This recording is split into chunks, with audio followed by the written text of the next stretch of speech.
Zagri, nouvelle semaine, nouvelle vidéo. Donc lundi matin, à la création de sable, clairement. Donc qu'est-ce qu'on est en train de faire? Donc, derrière moi j'ai un broyeur à pierre. C'est un Plaisance, c'est un 2 mètres, je crois que rotor et on est à 2 mètres 20 à peu près par là. En tout cas au GPS je suis à 2,20. Parce qu'en fait le rotor, l'arrière est un peu, le rotor est un peu moins large, à l'avant on est un peu plus large pour ramener. Du coup c'est pour ça qu'il y a cet effet un peu de planche à chaque fois billonnée entre. Vous allez me dire pour le tracteur ça doit faire petit. Je vous promets que devant on a 220 chevaux. Du coup là il a 220 chevaux, il développe le boost. Du coup on n'est pas loin des 250 chevaux. Et je vous jure que pour tenir ça, il les faut largement. Donc, pourquoi on passe du broyeur, clairement? À quoi ça sert? On est dans une parcelle, ça se voit pas énormément, mais très caillouteuse. On a des, je sais pas, là, vous voyez juste là ici, vous voyez la taille de ces pierres qu'il y a là? Très grosse caillasse, c'est la pierre à bâtir, hein, pas loin. Et en fait, ce qui se passe, c'est que là, on part sur une luzerne ici. Donc on préfère casser les cailloux, on va pas faire tout le champ, je vous rassure. On fait que la partie haute, la partie basse, il n'y en a pas tant que ça. Et s'il y en a quelques-uns, on ira juste les ramasser. Mais sur la partie haute, il y avait vraiment beaucoup de cailloux, vous voyez. On n'est pas loin du rocher et vraiment on se tape une quantité de pierres. Si on voulait semer là-dedans, rouler, la luzerne, ben bon, elle aurait poussé, il n'y a pas de souci. Mais nous par contre avec la faucheuse derrière, je pense que la faucheuse nous aurait pas trop aimé. Du coup, on a été chercher ça. Voilà, je viens de faire mon petit demi-tour. Donc oui, pourquoi je vous ai dit on a été le chercher? Parce qu'en fait, c'est un outil qui nous appartient pas, on l'a en cumin. Parce que pour le peu d'heures qui est fait dans l'année, et pour le prix de l'outil, je vous rassure, il vaut mieux l'avoir en cumin. Après, ça mériterait vraiment qu'on a plein de champs comme ça, on est sur les champs de plateau, ça mériterait de faire tout le champ entier. Mais ce qui nous freine un peu, c'est le GNR, parce qu'on va pas se mentir, en instantané je varie entre 100, 200, 250 litres de GNR à l'heure. Là vous voyez, là il y a un moment où ça force pas trop, on est à 150, 100, 150 litres de GNR à l'heure. Par moment l'instantané monte à 200, 250. Donc quand l'instantané monte à 250, je vous promets que c'est pas rigolo. Vitesse d'avancement quand ça va, vous voyez là je suis à 1,2 km. Donc franchement c'est pas mal, et quand on a 1,2 km on est aux alentours des 100-150 litres de GNR.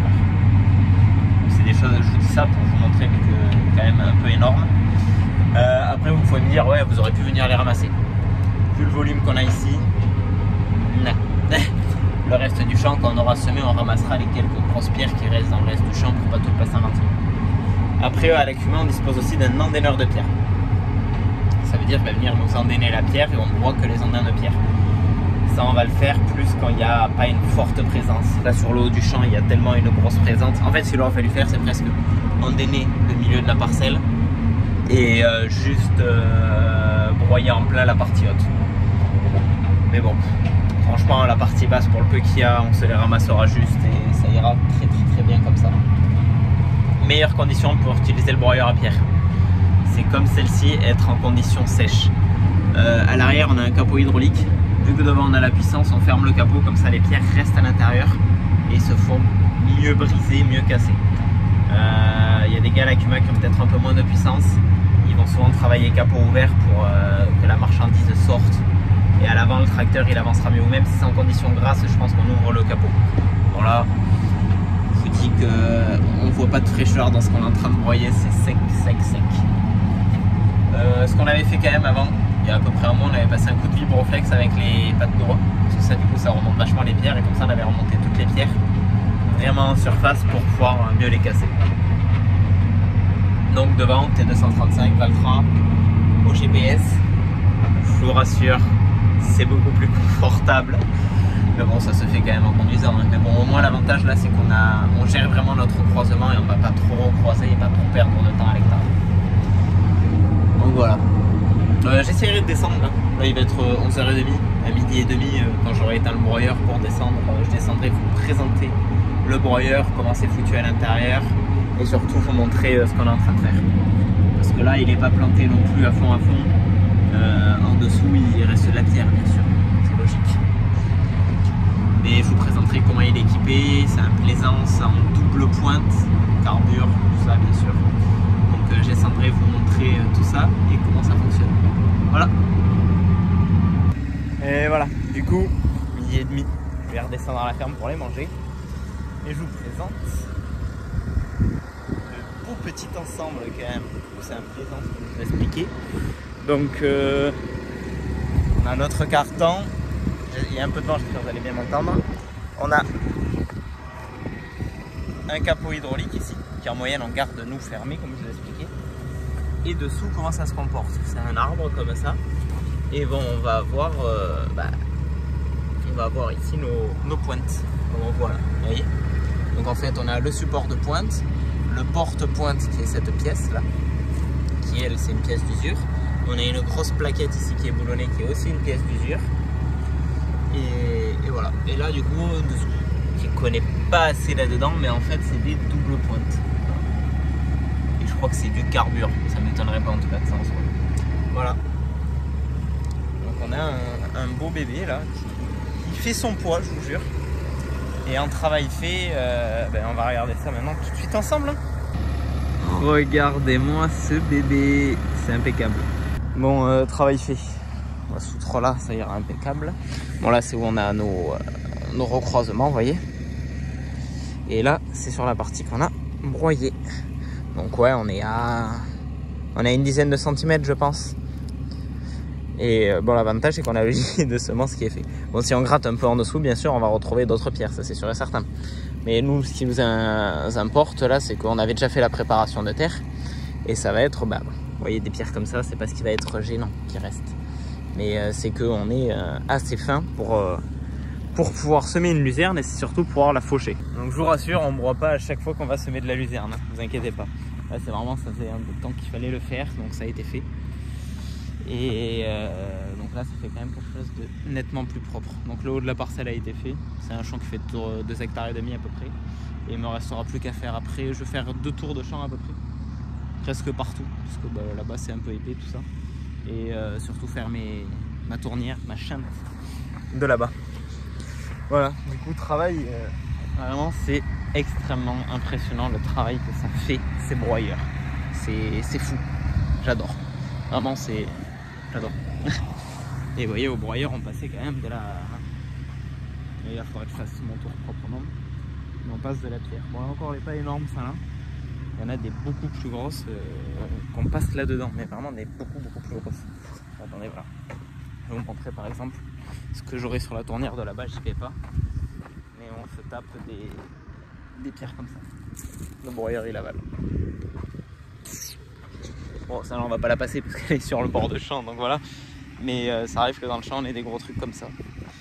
Et là, vraiment, c'est impressionnant, mais c'est un billard. C'est prêt à semer. Donc voilà. Et avec le thé, c'est impeccable.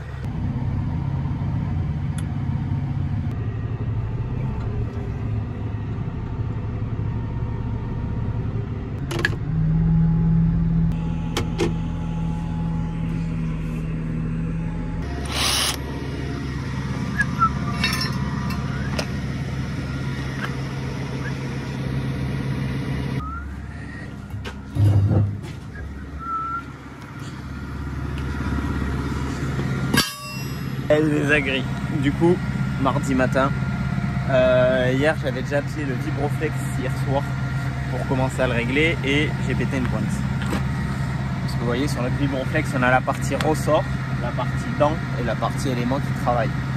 Donc, sur ma dent de hier, en fait là normalement il y a la pointe qui est fixée juste après. Vous voyez, il y a 2 trous et ça a pété à l'un des 2 trous, vous voyez. Donc c'est un peu plus fin. Parce qu'on est en train de déchaumer les seconds passages sur les luzernes avec les ailettes pour essayer de péter la luzerne sur nos plateaux en bio. Voilà, je vous disais que je l'avais cassé. Parce qu'en fait, on est sur les plateaux, c'est très sec. Par endroits, il y a des grosses pierres, tout ça, et ça n'a à lâcher. Mais bon, c'est les dents de devant, elles travaillent le plus. Parce que si on regarde vraiment à l'origine, en fait, vous voyez, celle-là, elle va pas tarder à lâcher, je pense. Et pareil, celle de là-bas. Parce que ces deux qui sont là, bon, surtout les 3 qui sont là, celles qui travaillent le plus parce qu'elles sont vraiment Bon, il y en a deux qui sont derrière les passages de roue du tracteur et l'autre est vraiment en plein milieu devant. Donc vraiment c'est celle-là qui en prennent le plus la gueule et elle s'étire avec le temps. Là si on regarde, normalement c'est une forme arrondie et on voit ici ça fait comme c'est ouverte là. Donc celle-là c'est un coup que par la suite elle lâche aussi. Et je vous montre ce que ça donne. Vous voyez, celle-là elle s'est tellement ouverte avec le temps que j'arrive même pas à la plaquer contre l'autre. Et du coup ouais, on a deux trous ici pour fixer ça et c'est là. Donc ce qui se passe c'est que c'en est deux qu'on avait déjà retrouvé dans les champs. Et que j'ai cassé, j'ai pas réussi à le retrouver. Donc je sais dans quel sens ça m'est arrivé. Et je ferai attention cet après-midi, j'ai choisi de repasser un coup d'outil pour mettre tout à plat pour faire naître s'il y a de la mauvaise herbe qui veut naître. Et du coup je ferai attention parce que le bout entier si on le chope dans un pneu, je suis pas sûr que ça soit un bon ménage. Bon allez, on remonte tout ça. Je vois que on a les pneus neufs sur le Vibroflex, oui j'avais oublié de vous le dire. Et je vois que celui-là, ça m'inspire pas confiance, je le trouve dégonflé. On va faire remettre de l'air. Il est neuf le pneu quand même. Hein. Donc j'espère juste qu'il était pas assez gonflé. On va croiser les doigts. Et voilà. On se retrouve en cabine. Bon, presque fini ce que j'avais à faire. Il me reste ce champ à terminer. Tout ça là. Ce côté il est déjà fait. Vibroflex, second passage pour détruire les luzernes. On peut voir que le premier passage, on n'avait pas détruit tant que ça. Et bon, malheureusement, il faut quand même le faire, il faut essayer. Parce que le souci, c'est que la luzerne, pour la péter, donc, scalpage, très important. En fait, s'il pleut derrière, la luzerne, elle va repiquer. Donc il faut vraiment arriver à la détruire quand il fait chaud. T'as vu qu'ils annoncent encore du sec un peu. Il faut essayer de forcer maintenant. Le souci, c'est que le Vibroflex, comme son nom l'indique, flex, ça vibre. C'est un vibrocuteur lourd en fait, qui peut être équipé d'ailettes. Donc j'ai ralenti ma vitesse pour que les dents vibrent le moins possible et scalpent le mieux. Mais il faudrait un truc, c'est pas l'outil le plus adapté. Le top là, ça aurait été le CLC avec les ailettes. Mais le souci c'est qu'on est sur les terres de plateau. Si on commence à y foutre le CLC avec des ailettes, déjà qu'avec ça on relève de la pierre. On va se relever une quantité de caillasse et ça va pas être terrible tout ça à voir. Mais en vrai, en soi ça serait le meilleur truc. Là on le passerait à 10 cm. Sous les collets on exploserait tout. On remonterait tout. Là ça serait du bon boulot. Et donc là malheureusement on fait qu'avec le Vibroflex. Après il y a peut-être quelques champs ou des bouts là, comme là on est sur du fond, là en vrai on pourrait passer avec le CLC bleu. Atelier que pour faire des petits coups de chance, ce sera pas top. Après c'est parce qu'on est en bio bien sûr, là on est sur les plateaux bio. On aurait été sur du conventionnel, le mode de culture n'aurait pas du tout été pareil et même on aurait consommé beaucoup moins de GNR pour détruire la luzerne et on aurait mieux préservé notre sol au final. Parce que d'autant passé on détruit vachement la luzerne et en fait on détruit une partie du racinaire et des fois le top ça serait de conserver la structure de sol que la luzerne a fait, que là on pète en surbord, on n'est pas bien profond. On est en surface là, si on est à 8 cm, c'est le grand max, je vous le jure. Et c'est vrai qu'on aurait été en conventionnel sur les plateaux comme ça qu'on a en luzerne bio. Je pense que le mode n'aurait pas du tout été pareil. Ce qu'on aurait fait, ça aurait été broyage juste avant le semis, s'il y avait un peu trop de luzerne. Sinon semi-direct dedans. Où on faisait un petit herbicide pour le tanner, pour tasser la luzerne un peu pendant l'hiver, sortie d'hiver. Le blé montait par-dessus, s'il ne montait pas une hormone pour le calmer pareil. Et l'été quand on aurait moissonné, on aurait eu un couvert végétal l'été. Ça peut être une technique employée en conventionnel. Et sinon la seconde technique c'est là aujourd'hui on fait une hormone, un 2,4-D avec un peu de Roundup. Et là pour le coup la luzerne est complètement morte. Et toujours pareil, semi-direct dedans. Bon là vu comme on est pour du bio, le seul levier qu'on a pour la détruire c'est mécaniquement. Du coup voilà, mais le souci c'est que c'est dur. Et encore il reste de la luzerne. Donc on va voir. Si avant le semis il y a eu encore beaucoup de luzerne qui est reparti, mais on devra repasser un autre coup encore malheureusement. Et après en fait le top ce serait que là elle commence à... Bon après il fait très beau malheureusement. Et elle commencerait à vouloir moins pousser et tout ça, se tasser, on s'aimerait dessus. Elle s'hiverne, sortie d'hiver c'est notre blé un peu plus puissant. puissants, mais ils couvrent en surface, on l'étouffe et après la moisson ça ressort. C'est ce qu'on va essayer de faire. Et là je pense que vu qu'on est sur du bio et derrière le Vibroflex ça fait très bionné, on va essayer peut-être de passer un coup de Vibrocylinder. Donc c'est notre semoir rapide, mais on peut s'en servir en tant que feu entre guillemets de vibroculteur. C'est pas prévu pour, mais ça fait du très bon boulot pour un truc comme ça. Donc on verra cet après-midi ça. Et voilà. Bon allez. Sur ce, je continue et après 10h30, j'aurai fini avant midi, je dételle, j'attelle le Vibrocylinder. Et on se retrouve cet après-midi pour raffiner tout ça. Vous voyez comment ça poussière derrière. Bon allez, bon appétit à toutes. Et voilà, le 235 avec le Vibrocylinder. Bon, habituellement, quand en face vous allez voir dans les vidéos de semis qui arriveront, le Vibrocylinder on l'a attelé devant le 174 parce que lui est plutôt attelé au combiné de semis. Mais bon, c'est quand même beaucoup plus confort de le faire avec celui-là. Lui est monté en pneu beaucoup plus large, ça va moins tasser, etc. Rendu fait derrière. C'est très légèrement bionné. Et à côté, on était sur du beaucoup plus bionné, si on voit. Bon, là, on est dans de la terre très légère. C'est nos terres de plateau. C'est pour ça qu'on se permet d'y aller avec ça. Parce que là, on consomme au carburant, on début de chantier aux alentours de 10 km/h. Franchement, voilà, le tracteur devant, il peine vraiment pas. Et ça fait du bon taf.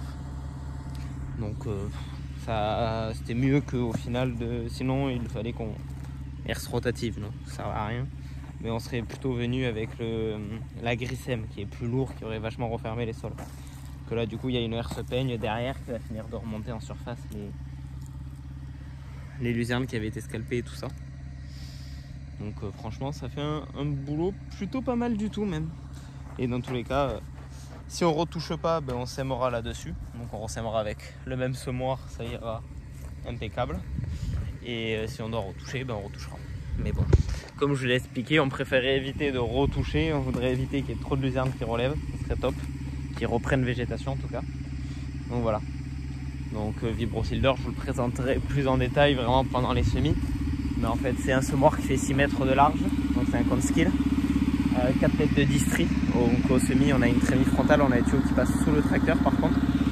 Et du coup vu qu'il y a 4 trémies frontales, vu qu'il y a 4 têtes de distri, c'est ça qui permet d'avoir un gros débit. On peut avancer, il n'y a pas de risque de bourrage aux têtes de distri. Après c'est la marque Conseil, donc au final les dents c'est un ressort avec la dent et après c'est une pointe carbure avec la pointe quoi. Semoir à dent, semoir rapide. Et oui, le réglage de profondeur se fait avec ses roues. Bon là on est sur le réglage blé. Ça me plaît plutôt le travail qui est fait. On va laisser comme ça. Et allez, c'est parti. Bon les agris, Vibrocylinder terminé là, ce qu'on avait à faire avec le truc, avec le semoir quoi. Là, gyrophare. Et derrière on voit la batteuse. Dernière trémie de la saison. C'est terminé. Il restait vraiment un peu moins d'un hectare ici qu'on avait dans la vallée de soja qui n'était pas mûr. Ça aurait été trop chiant à moissonner.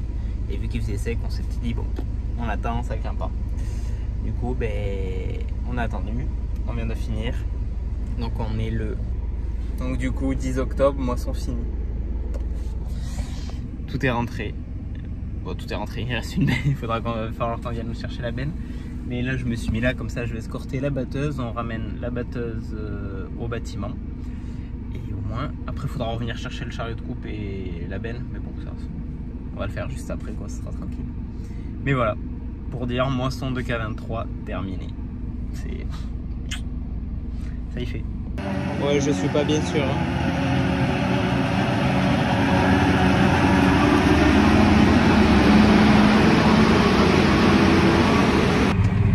Bon allez, 3e jour de la semaine, un peu de poussière derrière moi si on regarde bien, voilà, je suis avec le Disco Match. Qu'est-ce qu'on fait?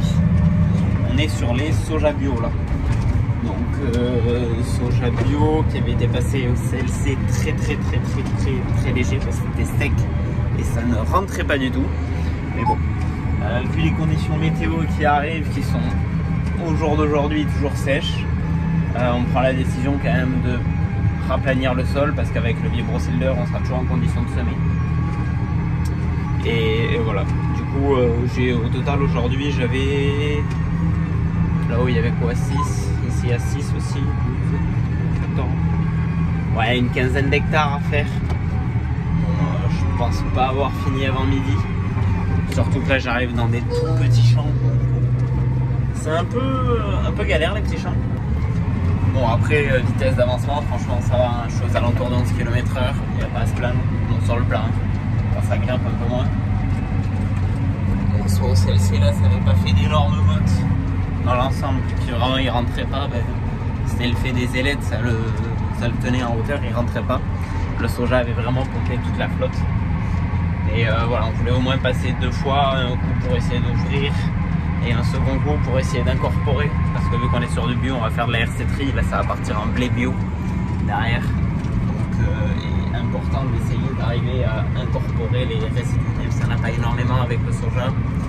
Si on veut faire un passage à l'aveugle, on sait que ça va tamper. Donc c'est pour ça qu'on essaye de passer avec ça avant. Voilà. Donc ça c'est le programme. Et après, programme de l'après-midi ou fin d'après-midi, il reste 2-3 petits bouts à casser avec la casseuse. Donc je reprendrai la casseuse et j'irai terminer ce qu'on a à faire. Voilà. Après ma semaine risque de s'arrêter là. Vous allez me dire ça fait 2 semaines d'affilée ou que ta semaine finit mercredi, oui. Mais bon voilà, vu les conditions météo, on essaye de faire un peu de récup à ce moment-là parce que après quand on va être lancé dans les semis, on sera lancé. Excusez-moi. Et après dans tous les cas, une fois que j'aurai fini ça, on sera largement un jour dans les travaux. Donc pas besoin de s'exciter à fond pour faire tout le reste. Voilà. Allez, on continue. Oh, les gars, il y a un rallye qui passe. On dirait un rallye, je sais pas trop, un rallye de voitures récentes et tout ça. Il y a des Porsche et tout ça qui passent. Et franchement, ça fait un super décor. Regardez ça.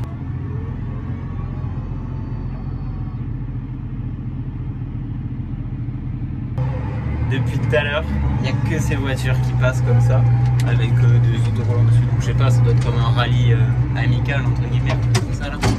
C'est super, ça me fait la distraction, moi, je suis trop content. Et il y en a d'autres qui arrivent, attendez, je vous montre ça.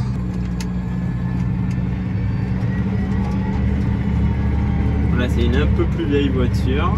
Ouais, il y a de ces trucs, c'est terrible.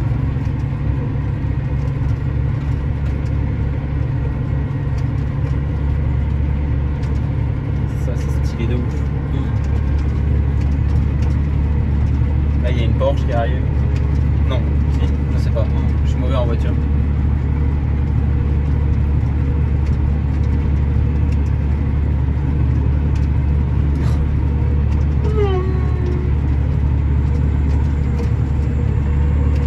Je suis vraiment mauvais en voiture, en niveau marque de voiture.